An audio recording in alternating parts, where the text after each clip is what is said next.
Seconde épître de Paul aux Thessaloniciens, chapitre 2.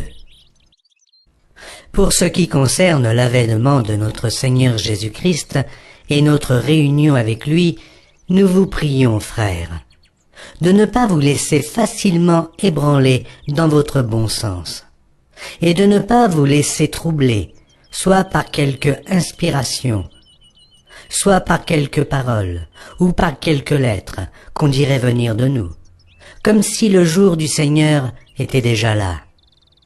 Que personne ne vous séduise d'aucune manière, car il faut que l'apostasie soit arrivée auparavant, et qu'on ait vu paraître l'homme du péché, le fils de la perdition, l'adversaire qui s'élève au-dessus de tout ce qu'on appelle Dieu ou de tout ce qu'on adore, jusqu'à s'asseoir dans le temple de Dieu, se proclamant lui-même Dieu.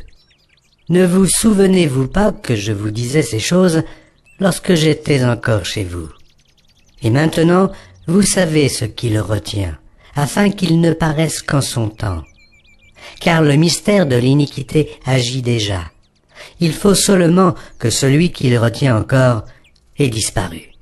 Et alors paraîtra l'impie, que le Seigneur Jésus détruira par le souffle de sa bouche et qu'il anéantira par l'éclat de son avènement. L'apparition de cet impie se fera par la puissance de Satan, avec toutes sortes de miracles, de signes et de prodiges mensongers, et avec toutes les séductions de l'iniquité pour ceux qui périssent parce qu'ils n'ont pas reçu l'amour de la vérité pour être sauvés. Aussi Dieu leur envoie une puissance d'égarement pour qu'ils croient au mensonge, afin que tous ceux qui n'ont pas cru à la vérité, mais qui ont pris plaisir à l'injustice, soient condamnés.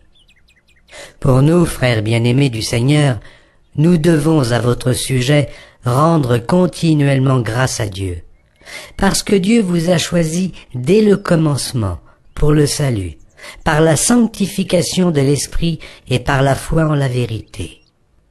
C'est à quoi il vous a appelé par notre évangile, pour que vous possédiez la gloire de notre Seigneur Jésus-Christ.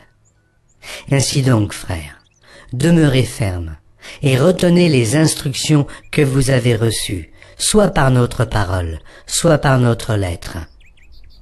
Que notre Seigneur Jésus-Christ lui-même et Dieu notre Père, qui nous a aimés et qui nous a donné par sa grâce une consolation éternelle et une bonne espérance, console vos cœurs et vous affermisse en toute bonne œuvre et en toute bonne parole.